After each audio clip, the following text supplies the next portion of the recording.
Thank you. Inspector General Horowitz, you're now recognized for 5 minutes. Thank you, Mr. Chairman, Ranking Member Cummings, members of the committee.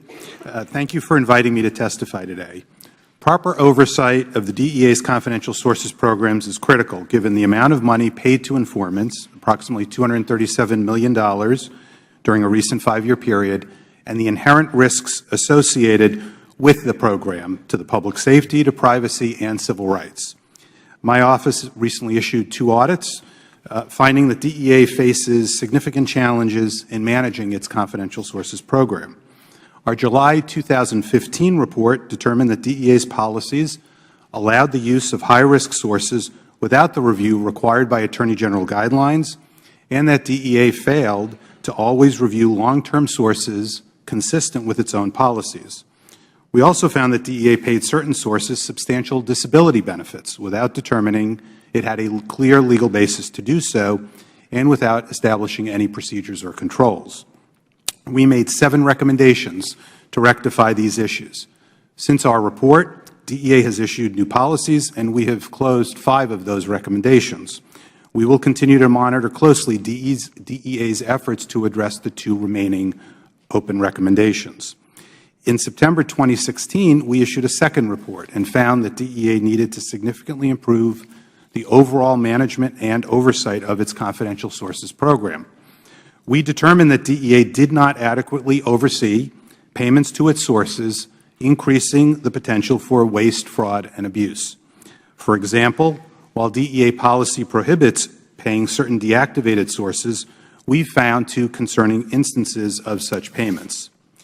We further found that DEA failed to appropriately track all confidential source activity, did not document proper justifications for all source payments, and at times did not adequately safeguard traveler information it was collecting. Additionally, we found that DEA condoned the use of subsources, yet had no controls, policies, or procedures in place to oversee them. Separately, we identified significant problems with DEA's use of what it calls limited use sources. DEA policy specifically specifies that limited use sources make information available to the DEA independently and without direction. However, we found that some DEA units were in fact instructing limited use sources about what information to provide and what actions to take. Among DEA's limited use sources were Amtrak and Transportation Security Administration employees. As the Chairman mentioned, during the 5-year period covered in our audit, DEA used at least 33 Amtrak employees and 8 TSA employees as sources, paying them a total of over $1.5 million.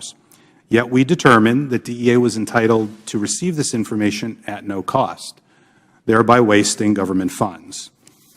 We also found that DEA's Intelligence Division has conducted limited management, oversight, and tracking of source payments. For example, it does not independently validate the credibility of its sources or the accuracy of the information they provide.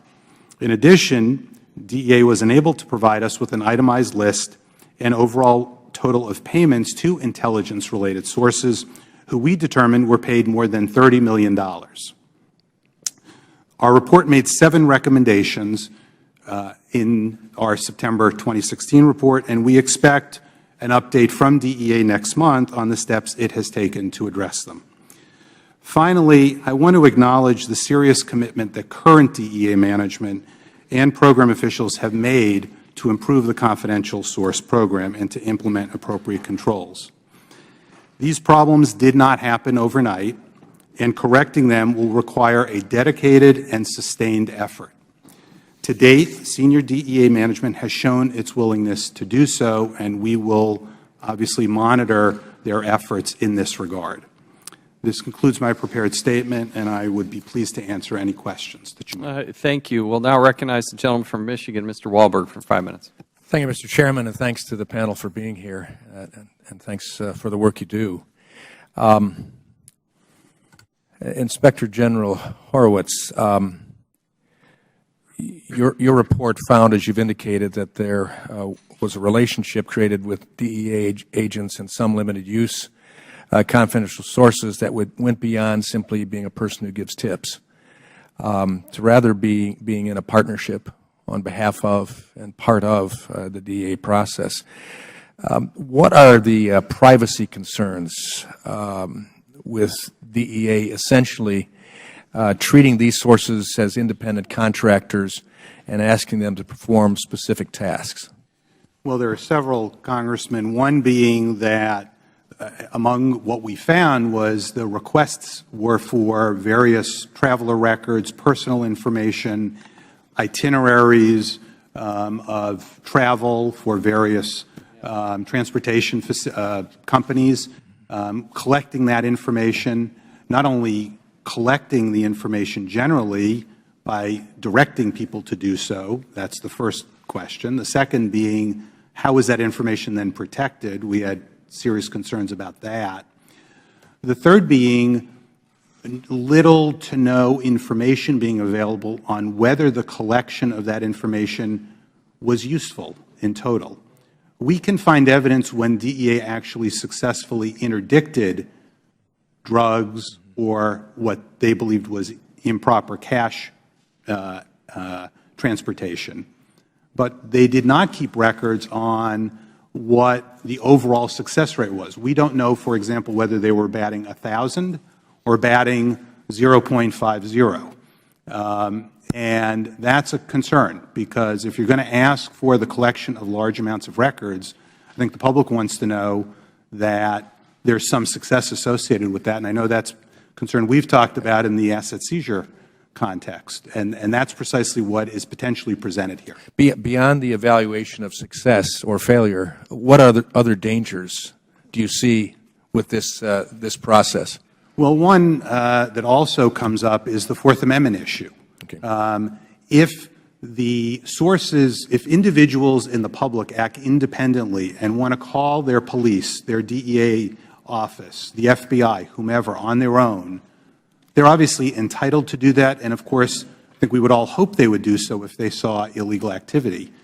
It's a very different analysis if people are acting as the agent of the law enforcement agency. And incentivized to do that. And are incentivized to do that, and are incentivized in some cases quite substantially. Okay. As you know, and you expressed that, I've had concern, long-standing concern with the civil asset forfeiture issue and asset forfeiture in general. It appears, when I came across the fact that there was an individual, a confidential source, working in the parcel industry that had the ability to open packages, but it came to be that they opened packages but only reported not on drugs or anything else, but simply on cash. Are you concerned that the DEA's policies are warping priorities by prioritizing asset forfeiture rather than the seizure of drugs? That is a concern, and in fact, we have an ongoing review of the Department and in particular the DEA's use of asset seizures, and I'm looking forward to issuing that in the near future. In part, it grows out of some of the concerns that you've addressed and other members of the committee have mentioned on that issue. Has DEA